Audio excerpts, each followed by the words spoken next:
got a big hairdo.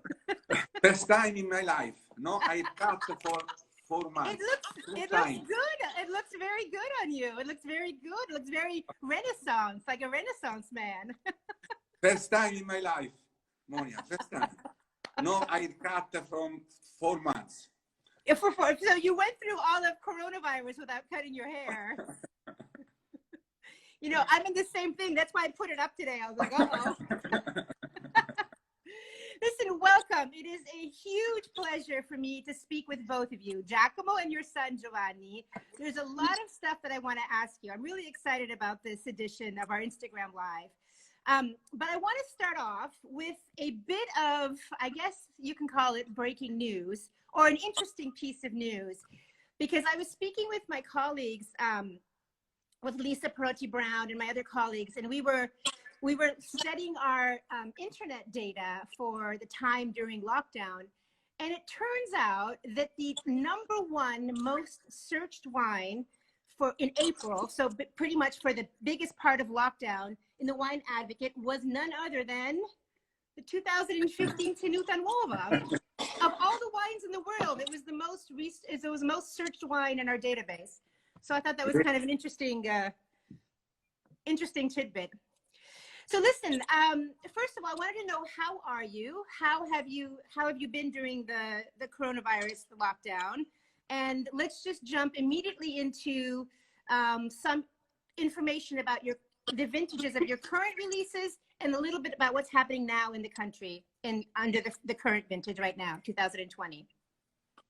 Well, Monica, for us, the lockdown time for me was wonderful, because I have all my sons, my daughter at home for the first time for 2 months, and we can work in the vineyards, in the cellar.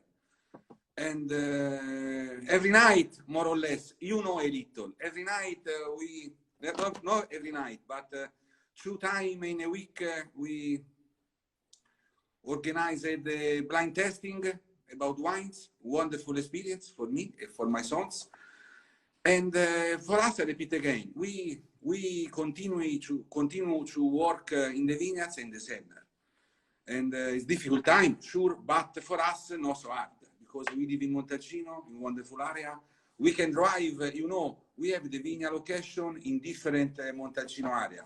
And every day we can drive in the 4 different vineyards in Montalcino. Every day we can drive in the 4 vineyards in Montalcino. We can drive, we can work, and not bad. Everything's accessible. You know, I'll give a little background to our viewers, because throughout the lockdown period, I was getting on my cell phone, on the WhatsApp, pictures of wine, beautiful wines that you, Giacomo and Giovanni, were tasting throughout lockdown. So you very cleverly used the lockdown period to go through and taste wines. And you were very funny, because you tasted a lot of the wines that I tasted, and you would write, I'm not, you know, Monica, I don't agree with that score, or yes, Monica, I agree with that score. And I kept getting these messages. I'm like, wow, somebody's going through and tasting. You tasted some beautiful wines. I saw you had, you know, different vintages of Sassicaia, of beautiful Barolos. It was quite a busy lockdown period for you. Listen, so tell me, I know that you right now on the market with the 2015 vintage. As we said, the 2015 Brunello di Montalcino is on the market now. And coming up next year, we have the 16 vintage. So I wanted to ask you a little bit about the 2 vintages. And then I'm going to ask you the terrible question of which one do you like better? Giovanni.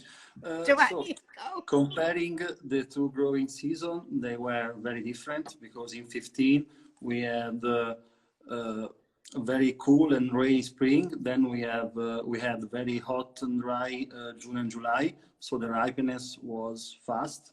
And 16 was a more cool year, so we have a very slow ripeness. So also in comparing the vintage time, the harvest time, there were 2 weeks of difference. Of course, there are 2 of the best vintages of the last 10 years. And right now it's very difficult to compare because, of course, 15 is in the bottle from a long time and 16 less. So it's hard to compare, but they are two vintages that I like to see soon as possible.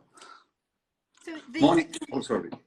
No, I was going to say 2016 had a longer growing season, which Sangiovese likes. So maybe we can expect wines with more acidity, more structure, more linear, straighter, less fleshy and exuberant and succulent, like 15. For me, Monica, 16 is more complex, più profondo. Monica, deeper. Yes, is endless. 15 is more approachable. 16 is so complex, so long, and a little more fresh. Yeah, of course, the acidity in the 16 is higher compared to the 15. The pH. Yeah, the pH is lower and the acidity is higher. So we have something to look forward to. So, all right. So tell me a little bit about the growing season right now, 2020. What's happening in the vineyards right now? Well, in 2020, we had a hot winter with a very small quantity of rain. And then in the last months, between the May and June, we had a lot of rain. So compared to the 19, that was a regular growing season and regular harvest time, right now we are about 2 weeks in advance. But the grapes are good and the vines are looking good because we had some rain in the last few weeks. So the only difference between now and the 19 is that now we are more or less 2 weeks in advance. I see. So next year with the 16, you're going to release the 16 Tenuta Nuova. And at the same time, we will have the 15 Ceretalto, which is your non-Reserva, because it's not written Reserva, but it's a wine that's released 1 year later. So you'll have two beautiful vintages on the market at the same time. Can you explain a little difference between the two wines?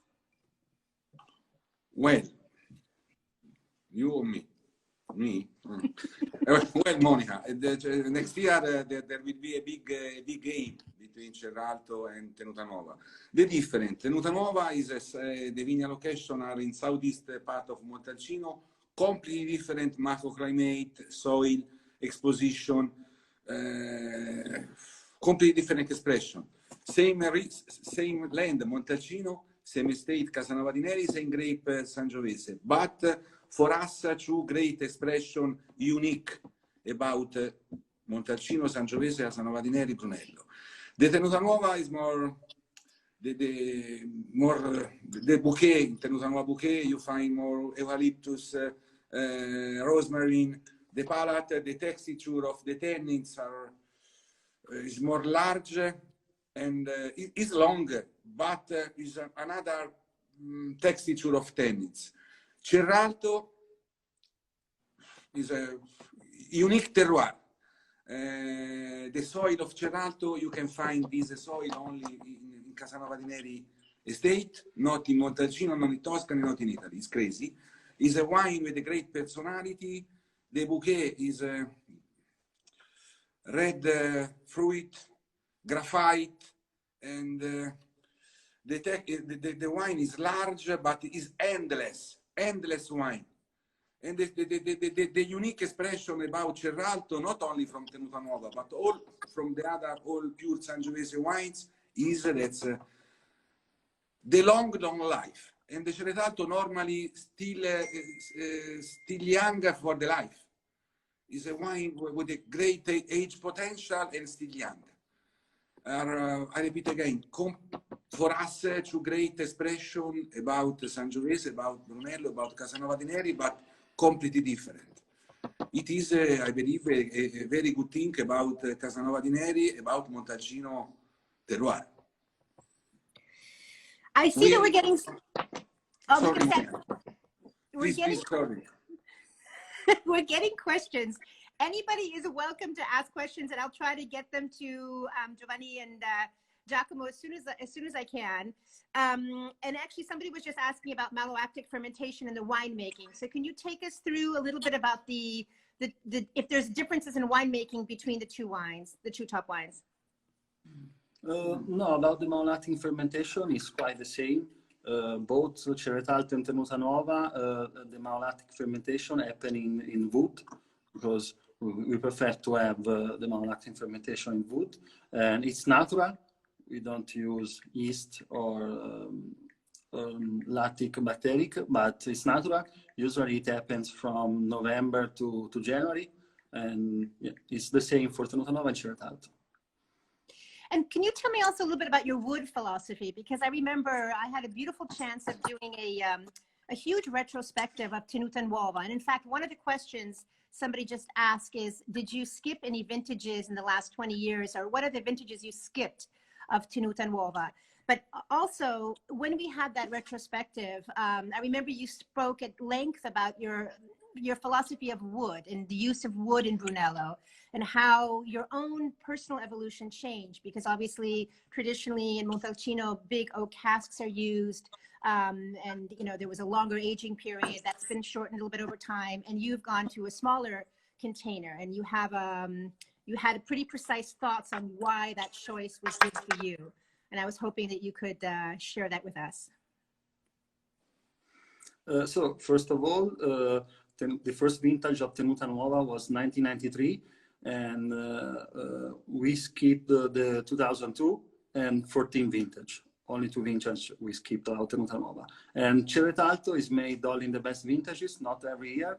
And in the last 10 years, we skipped 2009, 11, 14, and that's all. And about the use of oak, I think. Well, our philosophy, Monica, is that we try to find the best wood for our wine. It's not for me, for my idea. If I use in a good way the wood, you don't know where I age the wine. The idea about Tenuta is to know 500 liters, because for us is the best for fixed the tannins, the color, not for spicy the wine. But for the white label, for example, is the best way for the evolution is for us the big barrels from 40 to 100 hectoliters in the Cereto Alto, Tonneau and Barrique. But the idea for the small barrels, for the 500 liters, is not about the spicy, but for fix the color, give more red fruit bouquet. It is the idea. And in the time, we try to give more elegance. The wine, the wood is not so strong, but also especially in the Tenuta Nuova, the big help give us the age of the vineyards. Now Tenuta Nuova vineyards age is 35 years, and the root went more underground, and the wine is more deep. It is the attention in the wood is very important, but the age of the vineyards, I believe, is most important. And speaking of vineyards, there was a question before about any sustainable or organic farming practices. And I also wanted to add on that I know that you have recently purchased new parcels and are farming new parcels. So I wanted to ask, what is this new terroir that you've brought into your portfolio, and how is it characterized? Giovanni. Sorry, about the work in the vineyard. We work organically for 5 years right now, but we are not certificate, but of course we work organically in the vineyard. And then about the new vineyard, of course we bought in the end of 17 7 hectares of Brunello in the southeast part of Montalcino, and we knew very well this vineyard because it's perfectly in the middle between Tenuta Nuova and Pietradonici, so it's between Sant'Angelo and Colle and Castelnuovo dell'Abate. And during the year we moved to this street about 200 times. So we always looking for this vineyard, and in the end of the 17, there was the opportunity to to both. And for us, it was like a dream because a crazy dream, huh? Crazy dream, Monica. But old vineyards, 45 years old. And another for us, we can vote only these vineyards because we love. The problem is my sons, Giovanni and Gianlorenzo, asked me, please try to buy. Not for me. For me was a little crazy experience. But I'm sure it wasn't cheap. I'm sure it wasn't cheap. we believe that we can produce another single vineyard in a great expression in Montalcino. It's a little crazy, but we are sure we can we can produce in the future another different, very good or great expression about Casanova di Neri, Brunello, Sangiovese, and Montalcino. What is the name of the site of the new vineyard? It's in the Sesta region. In the Sesta, but you don't have a specific name. If it's a new single vineyard, you don't have an idea of what the name would be. We decided to dedicate this label to our grandfather, and so the name is Giovanni Neri. Yes. The founder of the estate. Oh, I see. Because so the Rosso di Montalcino is coming all from the new site then. Yeah, because we like to produce Rosso and Brunello from this single vineyard. Because we have 7 hectares of Brunello, but to improve the quality, we like to do small quantity on Brunello and then Rosso di Montalcino, like first and second wine. But both single vineyard from this new land. Okay, so that opens up a whole new possibility. In fact, I was just about to ask you about the Rosso. But so in the new site, there is the possibility of also doing Brunello in the future, not just Rosso. Yeah, of course. Sure. Okay. In 2023 will be the 18. The 18, okay. And you're going to call it Giovanni Yes. Neri. Okay, so Giovanni Neri Brunello. Yeah, Rosso and Brunello. I see. I get it.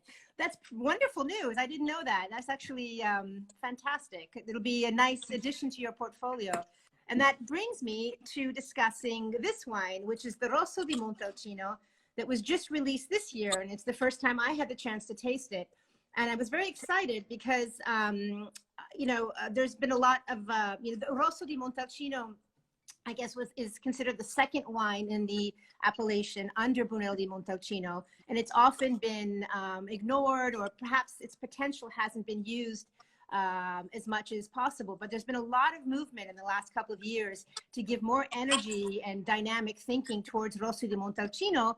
And of course, the addition of your wine adds to that momentum for Rosso di Montalcino. So I wanted to ask you what you think about the future of Rosso, where that wine can be, because the appellation of Montalcino has an inverted pyramid where instead of having all the top wines in a smaller amount at the top and then going down towards less expensive wines, it's the opposite. All the most expensive wines represent the biggest part of the pyramid, and then the lower expensive wines are at the bottom. So how can that be changed, or what is your thought on the relationship between Brunello and Rosso? It is a big question, and I spoke from long time also with some other Brunello producer. The problem for me, for my idea, Monica, is that normally the best grape can go in the Brunello di Montalcino. Only when, for example, in this case, we decide, no, the Rosso di Montalcino, we use the first choice. It is the problem for the Rosso di Montalcino, because normally for the Brunello, we use the best grape. And it's not easy. It's a big question, but I believe it's when I started many years ago in the state, when my father lived, my father said me, you think about the Rosso, I think about Brunello. And I have a big passion in the Rosso di Montalcino. But only when the producer decide to produce the Rosso di Montalcino with a fast choice, you can produce a great wine. It is the problem between Rosso and Brunello. We had a couple of questions about the difference between Rosso and Brunello. And just to make it clear, both wines are 100% Sangiovese. And as Giacomo just explained, it can either be a selection of fruit that then goes, either declassified Brunello that then goes into Rosso, or sometimes in a few cases, they're dedicated vineyards that only make Rosso. So there's still a lot of work to be done on defining the differences between the two wines. But from a winemaking point of view, what is the difference between Rosso and Brunello? Well, in terms of aging and the time, yeah. Monica, first, we have how many hectares? 15. 15 hectares of vineyards where we produce the Rosso di Montalcino grape. But it was our decision. Second, normally in the fermentation time is a little more short. Normally the Brunello fermentation is more long, yeah, medium. But also the Rosso di Montalcino fermentation medium for us 2 weeks. 2 weeks, more or less, between 12 to 18 days. In the Brunello di Montalcino tenuta, Ceretalto, white label fermentation, sometimes 5 weeks. Or 4 weeks. The fermentation time is more, fermentation, especially the maceration time, is more long. Mm-hmm. And for the regulation, we can release the Rosso di Montalcino September 1st after the harvest, and it's free. We have no the law that we must age in wood. We can age in wood, in stainless steel, in cement. For us, we age in wood, also the Rosso di Montalcino, and normally we release in more long time. For example, we release the 18 now. And also another, of course, the big difference is the price. Can you tell us the price difference between, for example, Tenuta Nuova and the new Rosso di Montalcino Giovanni Neri? The price about Giovanni Neri is too much cheap. It is the problem. No, the different, well, because the quantity, the quality, there are many. No, of course, compared to the regular Rosso di Montalcino that we produce, the Rosso Giovanni Neri, of course, it's more expensive, but because the production is very small, the first vintage, the 18, we bought with 3,600 bottles. So of course the cost is higher because the production is smaller compared to a regular Rosso. And usually we make the regular Rosso di Montalcino for an early drinking period, because a lot of people like to enjoy a Sangiovese from Montalcino without wait 5 or 10 years. And so this is our way to produce the Rosso di Montalcino. And the Rosso Giovanni Neri is more a crew of Rosso di Montalcino, so it's more similar to a Brunello than to a regular Rosso. Yeah, I mean, your portfolio is known for the Brunello, so you know the Rosso comes as a very pleasant surprise, and in fact, you know, it was needed. I'm happy to see this move towards, you know, creating more range in terms of price and availability for Sangiovese and for Montalcino. I have a big question for you that I am curious about. You know, Montalcino is one of the regions that has experienced perhaps the biggest growing pains. A lot of, you know, we've had the death of Biondi Santi in 2013, which was a huge loss for the appellation. Last year, Gianfranco Soldera died, another legendary leading figure in the appellation. And then, of course, I guess we're almost on 10 years now. There were difficulties in the appellation with grapes being brought in from outside, mixed in to Brunello. So it's one of the appellations that's had one of the biggest growing pains, the biggest maturity phase. I mean, it has grown considerably and become more sophisticated and developed a different philosophy and approach. Also, as I said, because of these hardships. I'm just wondering, from your perspective, what has the evolution been for Montalcino in these last 10 or 15 years? I mean, it's gone from a relatively unknown wine region and is now one of the most popular wine regions in the world, commanding high prices. The growth has been phenomenal and surprising and shocking at times because it's just been so fast. And I'm wondering what your thoughts are on how people adapt to that and what the current mood is now in Montalcino after this time of coronavirus and thinking, and now we go into a new, 2020, and what's the mood in the ground now in Montalcino? Monica, another big question about Montalcino reality. I believe we are lucky for the history, for the past. Historical producer like Franco Biondisanti give us a big help for the imaging, for the quality, for the personality of the wine. The same Soldera. And in Montalcino is a great place for the grape, for Sangiovese grape, for wine, and also is a beautiful land. I spoke before about our lockdown in Montalcino. We lived in a incredible, wonderful prisons, but wonderful. And I understand that many people all over the world try to buy the land, the vineyards or estate in Montalcino. It is the reality. About the future, I believe it's very important that in Montalcino there will be local producer and also internet people that come all over the world. But I believe I am very happy because in Montalcino today there are many young third generation producers. There are many boys and girls like Giovanni, and that's put a big passion, and there are a big group all over the world. It is, I believe, is a good mix. But at the same time, the most important thing is the quality of the wine, the personality of the wine. We need to produce great quality and also wine that you can understand well in the glass. It is Casanova di Neri, Tenuta Nuova, Brunello. I believe that the most important thing for Montalcino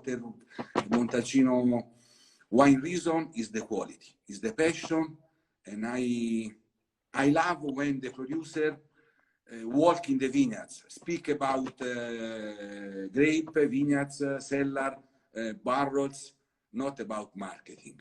I believe the most important thing for us is this. In the different way for the different reality about the owner. Giovanni, you can speak to this too, because Montalcino has seen an incredible generational change that your dad just touched on. And in fact, when I go back to Montalcino now, I'm always surprised by, all the wineries now are being managed by a younger generation and taking over, in important roles to kind of bring the appellation forward. And I know you're very active in that. Tell me a little bit about this dynamic between the two generations, what the older generation feels and how you, as a member of the younger generation, where you want to see the appellation go. Sorry, Giovanni, sorry. I am not the old generation, Monica. Sorry. You're the not young the old generation. Not the old generation. I am not the old generation. Sorry. Please. Sorry. I am not the old generation. No. Forgive me. Giovanni, please. Sorry.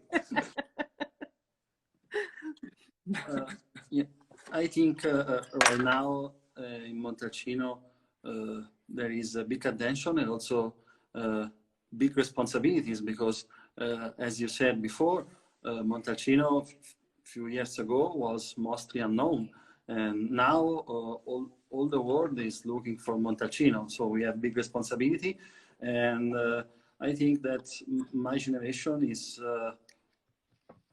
very passionate, and a lot of people right now is testing different wines, is moving to different wine region, to Burgundy, to Piedmont, to California, to understand and learn something. So I think this is the most important thing. And a lot of people right now is producing new single vineyard. We produced 3 different single vineyards from 35 years ago, and now we had another one in 18. But I think this will be the way for Montalcino. Mm-hmm. Can you elaborate on that a little bit about the concept of the way forward through single vineyards? Sorry? I mean, can you elaborate more about the concept of the paving a way forward through single vineyards? Yeah, now in the last few vintages, so it's in 15, a lot of producers, they produce one Brunello. Now they are start to produce one Brunello and then one single vineyard from specifically one vineyard. And I think will be a good way for Montalcino to understand better the unique terroir and the potential of the Sangiovese grapes. For us, it's our way from long time.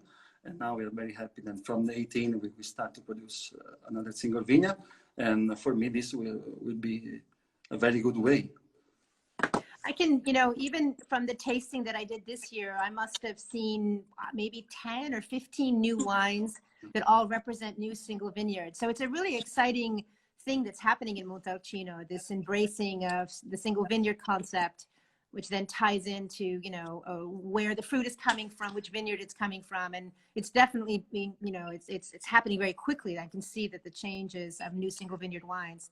Somebody asked about a stylistic generational change, if there's a style of wine that might change as the generations continue in Montalcino. For me, it's not easy to speak about style because if you follow the fences every 10 years, you have to change. I think you have to find your way and then follow your way. Your vineyard, you have to understand what your vineyard, what you can have from your vineyard, then the aging. But for me, I like to speak more about vineyard location and single vineyard than style. Because style is difficult to speak about style. Maybe for me something is modern, for you it's not. So it's not an easy thing to speak about. I saw a question from my friend Giuseppe the sommelier asking about the differences between Cerretauto and Tenuta Nuova, but we already covered that. And so that was from before. But somebody else asked a question about single vineyard and the possibility of mapping the territory of Montalcino as they do in Piedmont to distinguish the vineyard sites. I think that, of course, I'm a big fan of Burgundy and Piedmont, but you have to think that, of course, in Burgundy, there is the Chambertin from 600 years, and in Montalcino, it's quite different. I think that the way of producing single vineyard from the single estate would be so good. About mapping, I think for me, for mapping Montalcino, you need about maybe 3,000 different single vineyard. And for the producer would be, I don't know, a good thing. Would be much confusion. So it would be very hard to map in Montalcino, because Montalcino is a very big territory. We have about 24,000 hectares of land, and the vineyard is 4,000 hectares. So for mapping Montalcino completely, you need, for me, too many map. And so maybe you can do, of course, 3,000 MGA like Barolo, but for me, for the consumer, would be a very big chaos and confusion. Mm-hmm. Sorry. Yeah, and of course the history of the Barolo region is different. You know, the people who farm the land always use these names for the different cru sites and the different vineyard sites. And in Montalcino, there are fewer owners of the land, and the names of the specific sites have not always been agreed on. The boundaries, how big one site is compared to the next, where it ends, where it starts. I think an important job would also be to look at the specific soils at every site, which is obviously a work in progress to decide what the subzones are of Montalcino. So, sorry, Monica. Yes. Sorry, Monica. I would like to say something about this. I believe that it will be very important, the single vineyards, the subzone in Montalcino. But we need, for example, 20 vintages. You can test, you know, you have a big experience. You know Montalcino. You walk Montalcino. You need to have a vineyards, a wine. You can have minimum 20 vintages for understand if the single vineyard, the subzone give the same style, the same expression of the vintage in the different, sure, more powerful, more light, more soft, more elegant. But the most important thing for me, when the single vineyard or the subzone, the single vineyard is needed to give the same expression every year. Because if the single vineyards don't give for quality and the same expression, is nothing. It is, for me, the most important thing. The quality in the glass, the quality of the bottle, and the personality. You know very well that some producer, you find in the glass, you know, the quality and the personality. But not all the vineyard location give this opportunity. It is, for me, Monica and Giovanni, the reality about the subzone or the single vineyard.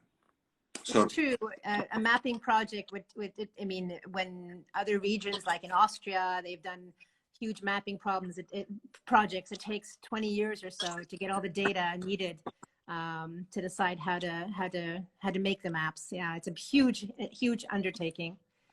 We keep getting a lot of questions I'm seeing about the differences between Tenuta Nuova and Cerretalto, that your two main Brunello. So let's try to take it one step further, and maybe you can tell me a little bit about the history of your winery and your father, how he started, the first Giovanni Neri, and how then eventually you got to the point where you decided to make these two different expressions that are based on vineyards, but maybe kind of give me a progression of what brought you to your current portfolio.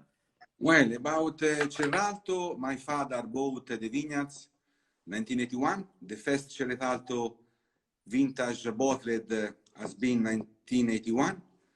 And my father understood the potential about Cerretalto vineyards. In 1981, Montalcino was completely different. And Tenuta is another history. Is more young, but now is not so young. We produced our wines, our Brunellos were white label and Cerretalto.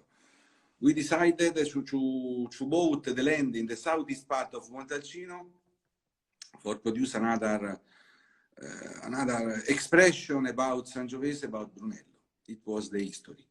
A little crazy history because Tenuta Nuova was a crazy history, but give us a big satisfaction. You remember many years ago with my very old Mercedes Jeep in Tenuta Nuova area. The Tenuta Nuova area before was a land for the sheep. There was a shepherd, and he was not so happy because the land was rich of stones, and for the sheep was not so good. And he was very happy to sell to us the land because for him this land was terrible for the sheep. And you thought, yeah. It is a nice, simple history, Monica. And he probably is regretting it afterwards. Can you give us a few words about your classic Brunello? The Annata. Please. The white label was our first wine produced in Casanova di Neri. The first vintage was 1978, and it comes from a vineyard in the northeast side of Montalcino, close to the cellar. And usually we harvest the white label in the end of September. And then we have fermentation and maceration in the stainless steel cask. And usually the aging of the white label is like the first vintage in big barrels for 45 months. And the way is the same of 78 vintage. More or less. More or less. Now, how is the work divided between the two of you and your brother Gian Lorenzo? in the winery? Yeah, I'm more involved in the vineyard and in the cellar, and Gian Lorenzo is more covering the commercial part, the export part. He's traveling a lot, so we have a different job. And Giacomo, you're overseeing everybody? Yeah.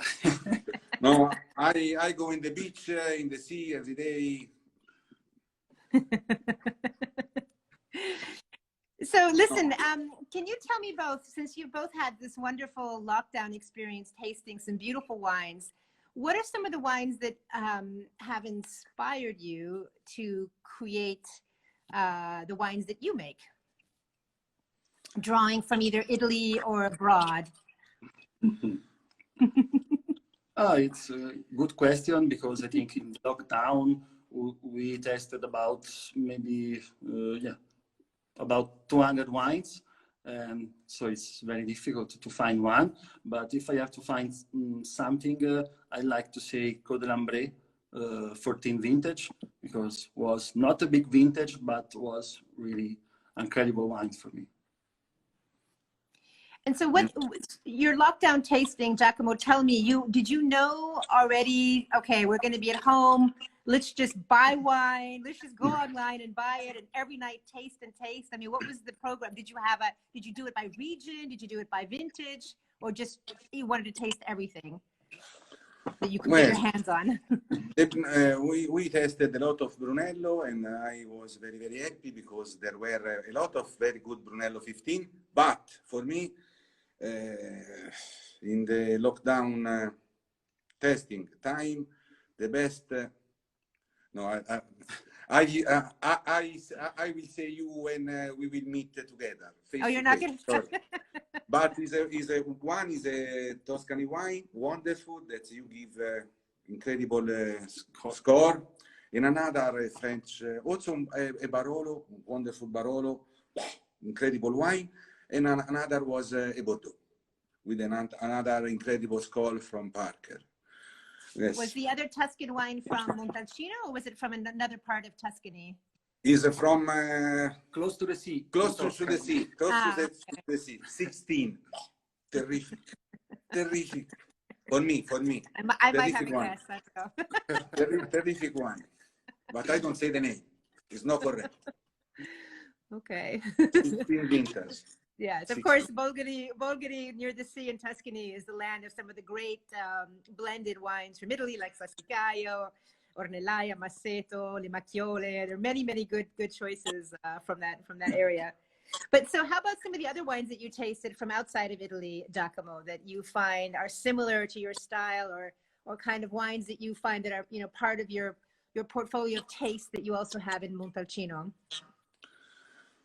Well, some Burgundy estates, and well, in my idea, Monica, is when I know where come from the wine. Mm-hmm. But for example, Burgundy is very easy if you test the great Burgundy. But also, if you test the great Bordeaux, you can understand very well. It is Bordeaux. It is Saint-Emilion, Saint-Estèphe, or Saint-Emilion. And I don't say the name of the state is not correct, but great experience with Barolo, Burgundy, and Bordeaux. I love great wine all over the world, especially when I can understand where come from the wine, but for the quality, not for the about quality expression. How do you think Brunelli and Montalcino is perceived abroad? I mean, it's seen kind of as a very special Italian wine, but do you think it has the muscle power now to compete with the great wines that you've mentioned from Burgundy and Bordeaux? Do you see more acknowledgement on the part of consumers when you travel to Asia or the United States? People know where Montalcino is, they understand the wine. Do you see that growing, or do you see that staying the same? It's a good question. I think in the last few years, a lot of people started to compare, of course, Brunello with Barolo, with Burgundy. And of course, Burgundy has a bigger history compared to us, because they work in the same way from century. And but also for the price of Burgundy, a lot of people start to test something new. And with the Brunello in general, a lot of people has a lot of satisfaction. I believe, for example, Monica, about Tenuta Nuova, you can drink a wonderful wine in very good price. If you compare with the great Burgundy, Bordeaux, or California, Tenuta Nuova is cheap. You can drink a wonderful wine, top wine, in good price, not so expensive for the quality. It is the big success of the very good time about Montalcino is also for this reason. If you compare with other great wine region, the very great, the top quality of Montalcino is not so expensive. If you compare with the California, with the Bordeaux, Burgundy, it's not so expensive for the quality. Did you have any opportunities to taste New World wines while you were doing your lockdown tastings? Yes, we taste something, but in Italy it's not easy to find some good wines of the New World, so it's more complicated for us to find. But there were we taste something, but from Napa and from Oregon. Yeah, we don't see the name. We don't see the name. We don't see the name. You should do the Giovanni and Giacomo guide to lockdown tasting. You should write a guide of everything you did. It's incredible. You know, it's so important. It's so important to hear you going through all these wines to taste, you know, to understand how we work as critics, but obviously to put context, you know, to give Montalcino context. You know, that can't be said enough. I have a question as well about another one of my favorite regions in Tuscany, which is Chianti Classico, also Sangiovese based. And I wanted to know how you see, you know, there's kind of a growing competition between the two regions. Chianti Classico has upped the game by creating this higher denomination of Gran Selezione, which in a way was meant to kind of compete with Brunello because they saw that so much market share was being taken by Montalcino in the Sangiovese world. And I wanted to know how you think the two wines can coexist, the Brunello di Montalcino and the top wines from Chianti Classico, and what the differences are in those two worlds. The question, Monica, I believe there are some very good Sangiovese producer in Chianti Classico area, but for me, the personality you find in Montalcino is different. You can know very well it is Casanova di Neri, Montalcino producer. In Chianti Classico there are some great Sangiovese producer, but Montalcino is a unique. I am Montalcino countryman. Montalcino is different for me.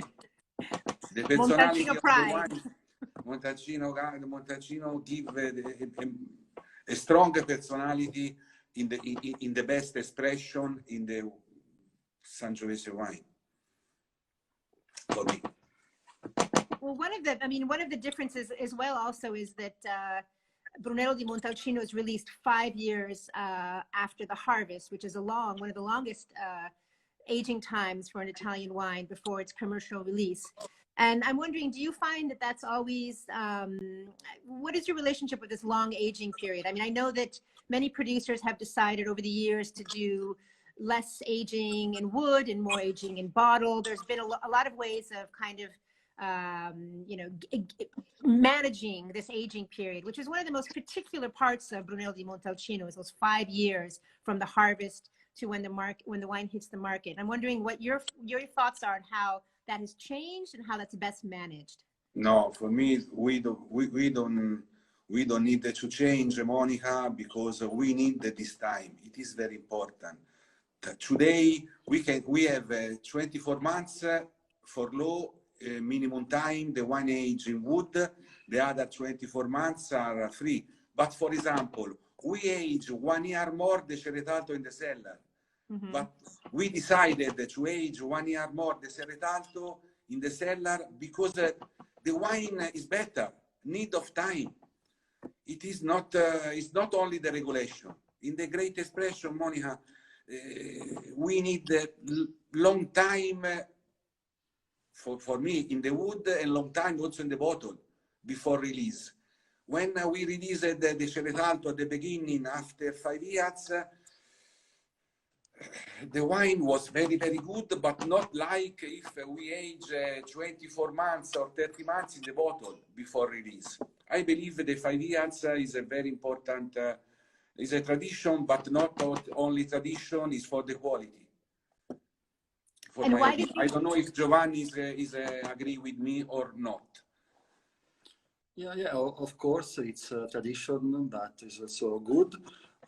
It's very good. It's good, and because also in the last few years, of course, we have more hot and more ready vintage, but for the regulation, you can do only 24 months of wood, so it's not a big time. Then you can age more in the bottle. So for me, it's the right way to continue. And why did you choose not to use the word riserva? It's my decision. Because in Montalcino there are one Ceretalto and many Riserva. Ah.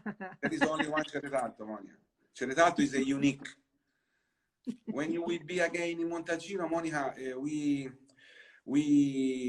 have come si dice, una ricerca pedologica, geologica su Ceretalto bellissima. Yeah, we made some pedestrian research about Ceretalto, and now it's ready. So for understand more about this wine. Yeah. To understand your soil, and that's great. Sorry. Were you working with somebody in particular, a consultant, a soil consultant, or This, to look at? He's from Montalcino. He's from Montalcino. Ah, from Montalcino. Okay. Yeah. I also have a question a little bit about, you touched on this, but about climate change and what differences you're seeing in Montalcino in terms of warm climates and how the climate is changing. Well, the climate change in Monica. When I started my first vintage, when my father passed in 1991, the harvest, my father passed October 10, we started the harvest October 12. Wow. In 1991. Now we started the harvest in the Tenuta Nuova September 15. Wow. It's regular time. But also the 3-week difference almost, no? Yeah. The plants start the vegetation 1 month before of 30 years ago. Because the different, Monica, is not the summertime, it's the winter. The winter is more hot. And the soil... it doesn't get freeze time, it doesn't get cold. Yeah. Change a little. For me, the wine is better. For me. Because in the past, the acidity was more high, the pH was more low. And sometimes, especially in the cold vintages, sometimes what the pH, the high acidity and the pH very low are not so easy for me. Today, I believe there are more tannins, more quantity of tannins. The acidity is more low, and the pH is a little more high, change a little. But for me, the quality is better for my idea, for my experience. It's more easy. I am more happy, Monica, today. Right. I think if we speak about small terms change, if you compare the great vintages before the 2000 and the great vintages between 2000 and 2019, we have a lot of, we have more and more great vintages. So because of course it's more hot, but we have more rain. So we have, compared to the 70s of the 80s or the 90s, from in the last 20 years, we have a good quantity of great vintages. In my experience, Monica, the great vintage 16, 15, 10, 6, 7 are when we have June and July rainy time. We have a lot of rainy. July, August hot. And in the last 15 years, the best vintages in Casanova di Neri has been when June, July rainy. July, August hot. You have powerful acidity and finesse. Or yeah, 6, that was or 7, or 10, 15, 16. But for example, 13 was a cool vintage, but the wine is great. The wine is very, very good. sometimes also in the cool vintage, we can produce a good quality. Different expression, but very, very good. So it's interesting because we got that question quite a few times about your favorite vintages, and you just answered that. And your answer, so the rain in the spring, a hot summer, but you didn't talk about the final phase of ripening. And I know that that's kind of crucial because you have all these, you know, shifts between day and nighttime temperatures. You can get late season rains and all that, but you're putting more emphasis on the beginning part of the growing season for the great vintage and not on the latter part. Yeah, of course, so we speak about the spring and the summer, but also the final part is maybe the most important. And in 15 was more fast, and in vintage like 16 or 13, the ripeness was slowly because we had some rain also in the middle of September, and so the ripeness, also the harvest time was late compared to vintage like 15 or 17 or 12. All right. I don't know if anybody else has any more questions to ask. We got a lot of questions about the differences between your wines and the vintages, and I think we've covered that quite well. You know, it's been a pleasure to speak with you both, and I just in my own education of Montalcino, it has been incredible to watch your progression as a winery. I remember my first tastings, maybe 15 or 20 years ago. I remember how distinctive your wines were. You know, the color, the extraction was higher. You could recognize them, immediately with this kind of beautiful softness and the integrated tannins. And, and then now over years, of course, the whole appellation has changed, and it becomes a little harder for me in a blind tasting to say, oh, there's the Casanova di Neri. But eventually, you can always recognize it.